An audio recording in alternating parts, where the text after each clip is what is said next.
Assalamu alaikum wa rahmatullahi wa barakatuh.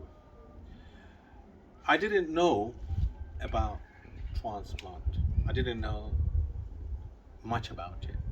But what I do know is I've just been digging up, finding out a lot. So, according to NHS transplant data, you got around about 7,000 people in the UK who are waiting for a transplant.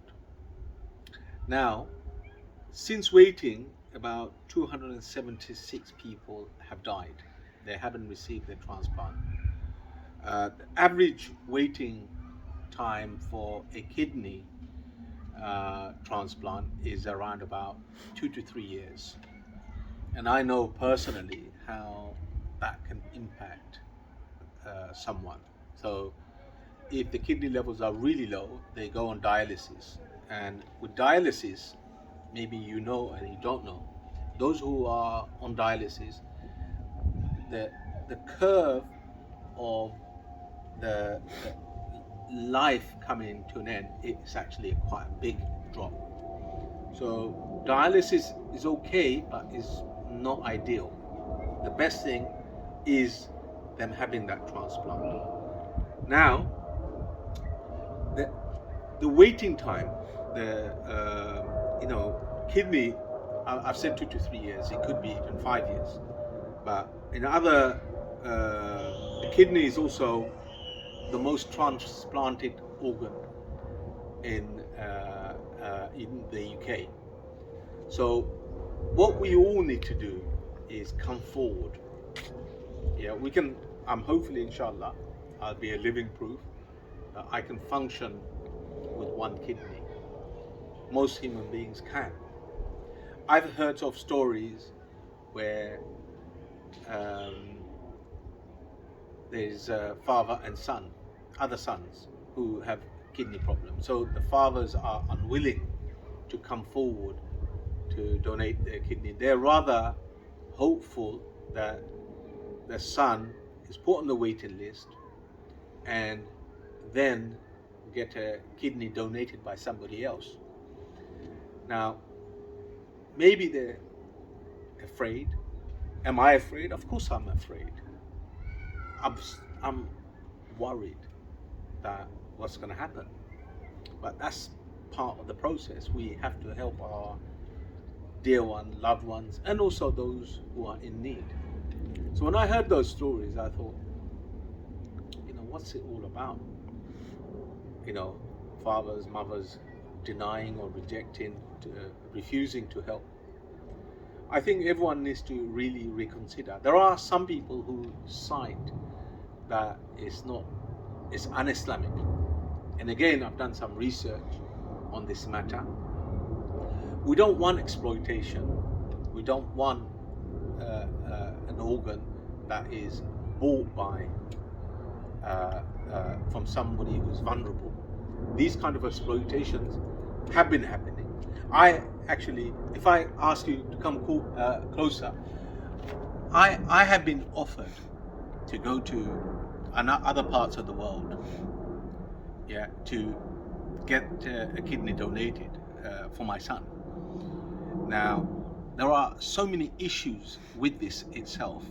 One, we don't know who the donor is. We don't know if that donor willingly gave the organ, the kidney in this case, whether that has been purchased. So somebody was having hardship and had to sell their kidney so my son benefits. Yeah. There are other complications. My son, anybody who has a kidney transplant will tell you that that person has to be seen by doctors on a regular basis. In the case of my son, it's going to be twice a week for the first 6 weeks, and thereafter it has to be regular monitoring for life. If you go abroad to do that, that's what you would probably have to do.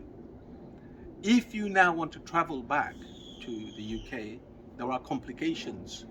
Your hospital need to deal with it. And a lot of the times when I spoke to big consultants, um, there are complications that resulted in getting a kidney from another country, not getting the after support, after care.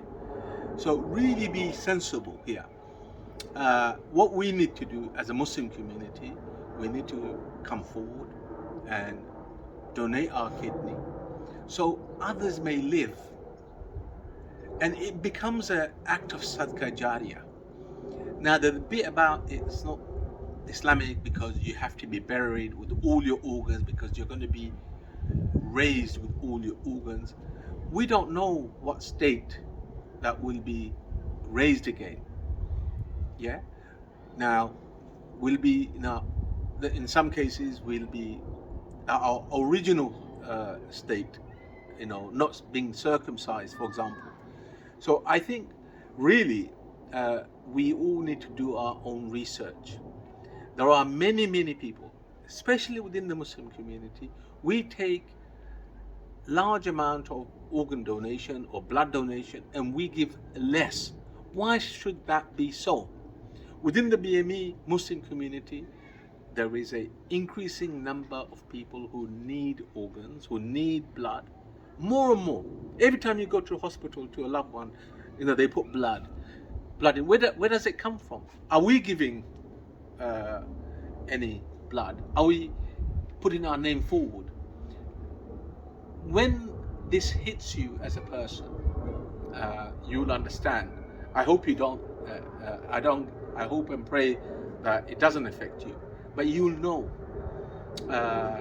when it does. It may happen to a family member or friends. So really think about what I'm saying, my dear brothers and sisters.